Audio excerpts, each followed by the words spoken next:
Hello, my name is Keshwani. That's Keshwani,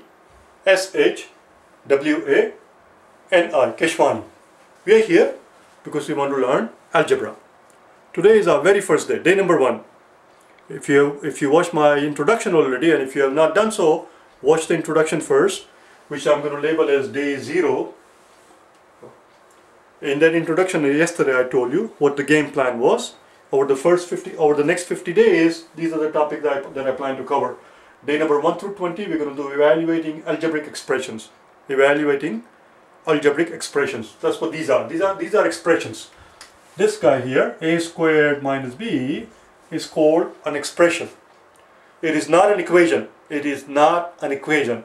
An equation is so called because it has an equal sign. If I tell you that a squared minus b equals 7, well, now it's an equation. Or if I tell you that a squared minus b equals b, well, it's an equation. Why is it an equation? Because it has an equal sign. Without an equal sign, something like this is called an expression.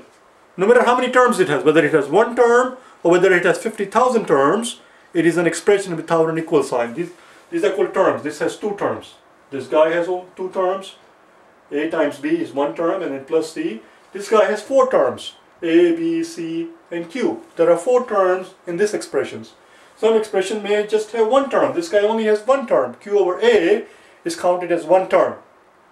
But it is an expression. This is an expression. Our job here in the first 20 days is to learn how to evaluate an algebraic expression. In this particular case, we are given the values of the variables. If a equals 2, b equals 3, c equals 5, p equals 0, and q equals 10, question is, what are the values of these expressions? I'm going to read them to you. Then I want you to pause the videos, figure out the values yourself, and then resume the video. You must always do all the work yourself first before you continue watching the video, because as we go along they're going to get more complicated, and I want to make sure that you get in the habit of doing all of that work yourself. Do not just sit there and watch the video. That's not how you learn algebra. That's not how you learn anything. You must do the work yourself. A squared minus b, 2a minus p, 5p plus b squared, c squared minus 2q, q squared minus 3c, 9a plus 2c, a plus b plus c minus q, q over a times q minus c, a times b plus c. Pause the video, solve it, and then resume the thing. I'll give you 5 seconds to pause and unpause.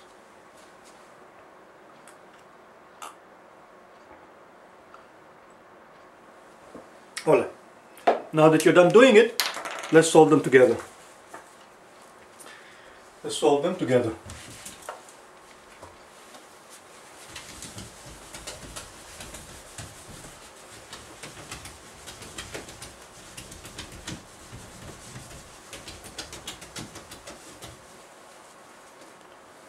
Well, there is my bigger one. First one was a squared minus b. A squared minus b. Well, a is 2. So it's 2 squared minus b, which is 3. 2 squared is 4. 4 minus 3 is 1. That's it. Number 2. 2a minus p. A is 2. So 2 times 2, which is 4. 2 times 2, this is how we write it. This parenthesis has no meaning, because 2 times 2, I don't want to write it like this. I also don't want to just put a dot, even though that would have been perfectly fine, but that has a potential of confusing you with 0.2.2. I also didn't want to put a multiplication sign. There are 3 different ways you can show product of 2 numbers. If I want to say 3 times 5, I can say 3.5, which means 3 times 5. In the context, you have to figure out from the context. But it has, as I said already, it has a potential of confusing the reader in thinking that it is a 3.5 and not 3 times 5. So it's best to avoid it. Another way you can show that these are meant to be multiplied is by putting a multiplication sign around them. And finally, the third way is to put parentheses around this guy, or both of them, or just one. You say 3 times 5 like this, or you can say 3 times 5, or you can say 3 times 5 like that, or you can say it like this. Although this is not commonly accepted, it's norm to put a parenthesis around the next number. This is sort of odd. So you can do this way or that way. That's what I did here. 2 times 2, I'm just showing you here. To avoid the confusion, 2 times 2, I could have done it like this. There is nothing wrong with it. But I prefer to put the parenthesis because it's easier to see. 2 times 2 minus p. Oh, p is 0, so it's just 4. Because 4 minus 0 will be just 4. Let's move on to number 3. What was 3? 5p plus b squared. 5p plus b squared. 5 times p, which is 0. So 5 times 0 is going to be 0. Plus b squared. B squared. B is 3. So it's 3 squared. 5 times 0 is going to be 0 because any number times 0 equals 0. Or, if you like, 0 times any number equals 0. Another way of saying the same thing is that product of any number and 0 is 0. Product is just a fancy way of saying multiplication. So if you're multiplying two numbers, that's called a product. But it doesn't have to be two numbers, it could be 20,000 numbers. If you have a whole bunch of numbers and if you're multiplying them, the whole thing, the result of the whole multiplication is called the product. So if you product of any numbers is 0, if one of those numbers happens to be 0, because 0 times anything is 0. I'm going to say it one more time. Product of a whole bunch of number would be 0 if one of those numbers happens to be 0, because 0 times any number is 0, which is what this is. 5 times 0 is 0, b squared, which is 3, 3 squared is 9. So this whole thing boils down to 9. Number 3 boils down to 9. Let's move on to 4. C squared minus 2q. C squared, how much is C? C is 5. 5 squared minus 2 times q, which is 10. Q is 10. 2 times, you see again I put the parentheses by habit. It's my habit. I don't want to put 2 times 10 as I already explained. I don't want to put 2 times 10 like this. I don't want to do it like this. I prefer to put a parenthesis because it's much easier to see with my eyes. I can see right away that they're being multiplied instead of having to look for tiny multiplication sign.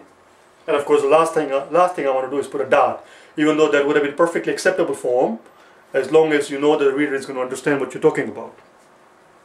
Because otherwise it has a potential of somebody thinking that this is 25 minus 2.1. If I were to put like this, somebody might think it's 2.1 and they might interpret that as 25 minus 2.1. It's not 2.1, it's 25 minus 2 times q. Q is 10, 2 times q. 5 squared is 25 minus 20 gives us 5. Let's move on to number 6. 5. Oh, 4, that's right. We are at number 5 now. Let's change the color so that we don't keep looking at the blue all the time. Number 5. Number 5 was q squared minus 3c. Q is 10, so it's 10 squared minus 3c. C is 5 minus 3c. C is 5. Again, you see the parenthesis for multiplication? 10 squared, 10 times 10 is 100, minus 3 times 5 is 15, so it's 100 minus 15, which gives you 85. Voila, 85. Let's move on to number 6. 6 was 9a plus 2c. 9a, a is 2 plus 2c. Notice something here as I'm doing the work. Always line up your things so it's easy to see. Don't put this 10 squared over here or over there or all over the place. Line it up so it's easy to see what's going on. Minus should line up properly, 3 should go under 3, C and 5, even though mine is not exactly lined up, but you see how it is? 9 and 9. So I can easily see that A is being replaced by 2. Why A is being replaced by 2? Because we are told that A equals 2. and then times 2 times c. c is being replaced by 5 because that's what we're told here. 9 times 2 is 18, 2 times 5 is 10, 18 plus 10 is going to give us 28. Let's move on to number 7.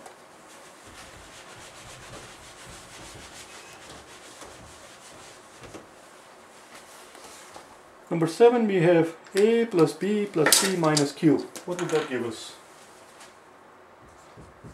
A plus b plus c minus q.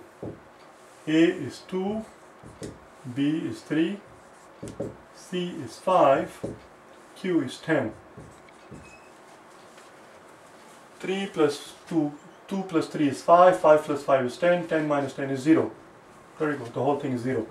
Let's move on to number 8. Oh, 8 is very simple, it's just q over a. Q divided by a. Q is 10, a is 2, 10 divided by 2 is going to give us 5. That's all. Let's go on to number 9. And that's what we're going to do. And if you do not like it, you don't have to,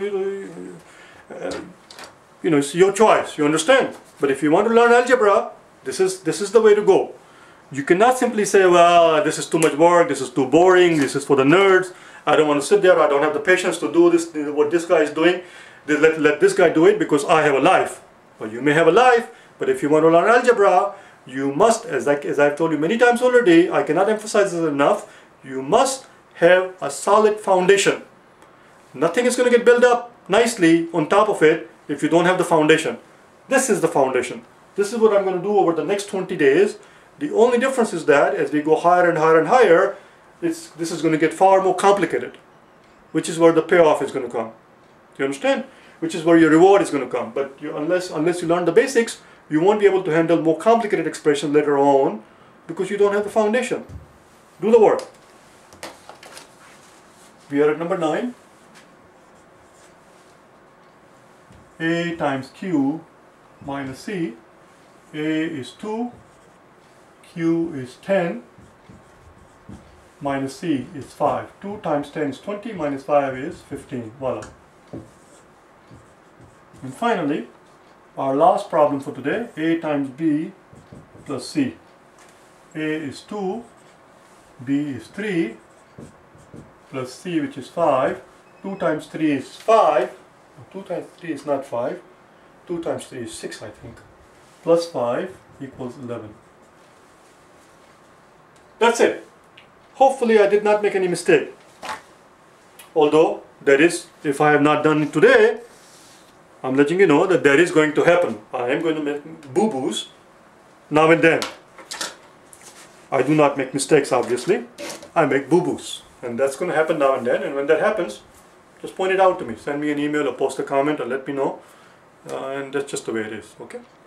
People make mistakes. No big deal. Hopefully everything was fine today. I will see you tomorrow for lesson number 2. Alright? I'll see you then. Bye-bye.